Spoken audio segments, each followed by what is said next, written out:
Hey, this is Vanner, and you're listening to Finding Frequency. And the frequency stopped. Stopped for, is it nearly 4 weeks? If you listened to the last episode, you'll know that I recently lost a couple of friends to COVID. And one of those friends was a dear friend, Jeff Simmons, someone who does mean a lot to me. And in the time that I was away, we celebrated his life in a memorial. I got to say a few words of wisdom, make a few jokes. But then I didn't feel compelled to record until I spoke to my dear friend, Karen, his wife. It's something I couldn't do at that time. Of course, we were in touch. We were speaking via Messenger, coordinating things. But we haven't had a chance to have a voice call yet. She's in South Africa. I'm here in Warsaw, Poland. And 30 minutes ago, I said goodbye to Karen. It was a good call, good conversation, positive for the most part, but especially on Karen's side, the emotion and the grief is still there. And will it ever go away? I guess not. But then she was also talking about reflecting on life and what life's going to mean for her going forward. Something I learned in the last 4 weeks, amongst a ton of other things that I'll speak to in future episodes, is that the saddest thing for all of us is that for Jeff, his story is now ended. There's a full stop. There's the end to his story. One thing that brings me a lot of joy, in a way, is the fact that, maybe joy is the wrong word, solace, comfort, is the fact that I was the last person to speak to Jeff. That's scary, because I don't really want to have that responsibility, but also heartening. In one way, I feel guilty because we didn't speak that much.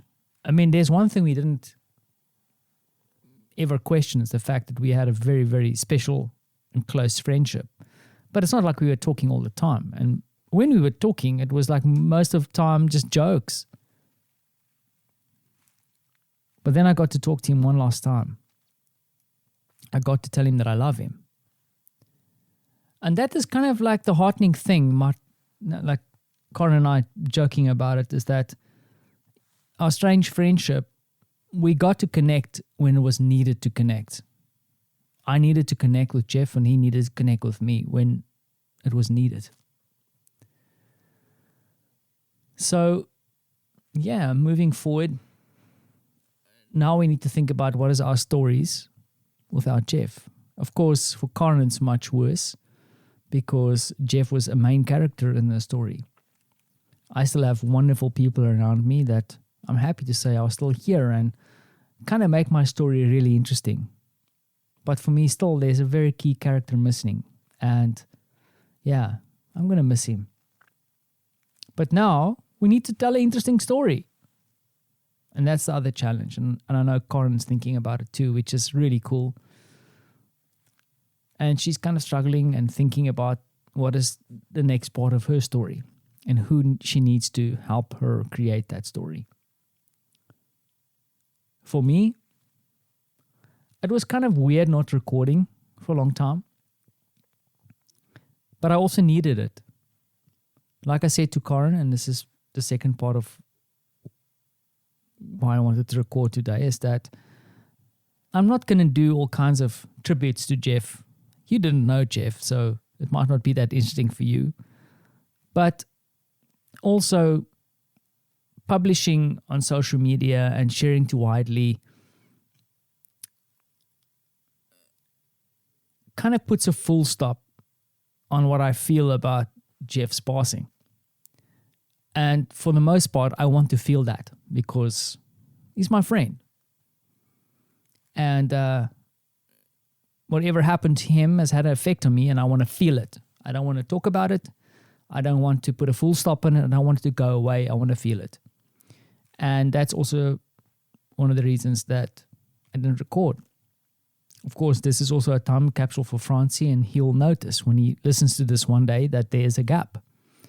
And my advice to Francie would be, hey boy, sometimes you have to just take a break and feel things.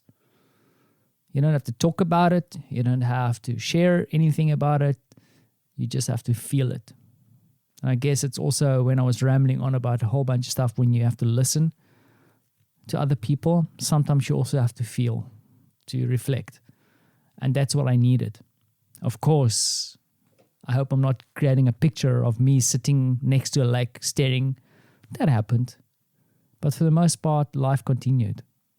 My projects come to an end successfully, ups and downs. We still have to invoice. That's the big one, of course. We had Jeff's memorial, super touching because we had bikers there and lifting their helmets, saluting him as his body departed from the chapel. Martha and I are planning with Francie to go on holiday on Thursday morning. So not tomorrow, the day after.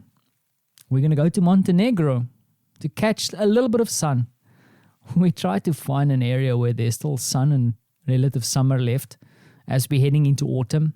The weather at the moment here in Warsaw is really gloomy, really not pleasant. And it just turned like that. We're hoping that it will come back summertime, a little bit of a taste of summer, because we'll be coming back from Montenegro in a week's time and then off to the north of Poland for a little bit of a break there next to the seaside in Hell, of all places. You've heard me mention that, Urata. So we'll be going there. I'm mentioning that because in between, I will take my microphone along, but I'll see how it goes. I might record. I want to keep up with this practice because I still think that there's extraordinary, ordinary every day. And let me tell you this, I did spot the extraordinary in every day. It got a bit kind of difficult at the beginning, but it's still there. And Francie, you are still the most extraordinary, even if you drive me nuts. But yeah, a little bit of slowdown and reflection and hopefully a bit of rest as we head into the next couple of days. We also had a little bit of a family scare because Martha's mom had a mild heart attack. Wow, life has really punched us a little bit in the last couple of weeks. So, but she's doing well. She's in hospital. She's getting rehabilitation and medical treatment. And she's already complaining on the phone about all kinds of things. So I think that she's kind of getting on the mend. But I think a lot of lifestyle changes are bound to happen quite soon. And I hope they take heed of what's happening there. So we'll see. I'll be telling you more stories about my mother-in-law probably quite soon. And then the other thing that has been exciting and also kind of in the back of my mind and kind of a little bit of a milestone thing is that on the day we celebrated Jeff's life, we also got to spend our first night in what's hopefully going to be one of our future house. We're still up in the air if we're going to live between Warsaw and Brodnica, but it looks like my little pink castle is definitely going to happen. And that'll also come through hopefully in the next couple of weeks. But we did sleep there one night. Felt good. Still like the vibe, still like the adventure. So there's a lot of extraordinary things happening around me. But still for someone who's very close to me, his story is ended. And probably the only thing I can do now is to tell his story. Because that's the other important thing to remember is that our job now is to tell the story. Because he's going to be living on through that story that I tell all the time of my douchebag friend who did all kinds of crazy adventures with me. And he sits with me in the back of my mind every day. So now I need to go and create a few stories with two other cool people. And I'm looking forward to that for our next adventure. We've loaded our vaccine passports because now we're going to have this new experience. I've packed my masks And of course, we have to travel with care because we are worried about our little one also, of course, who is probably most at risk now. But we're going to do our little adventure. So I hope to be catching up with you soon. And I apologize for my silence. Hope you had some time to reflect for yourself, like what is the interesting things happening in your life? And then also, if there was a full stop to your life today, what would that story look like?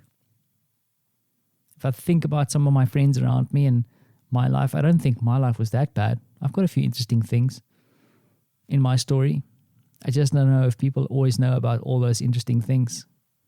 I hope I get to stick around a little bit longer so I can tell Francie about those stories and hopefully get him on the move to be able to tell and create his own stories. So that's enough story for now. What can I say? Thank you for being around. I appreciate you. And thank you for listening.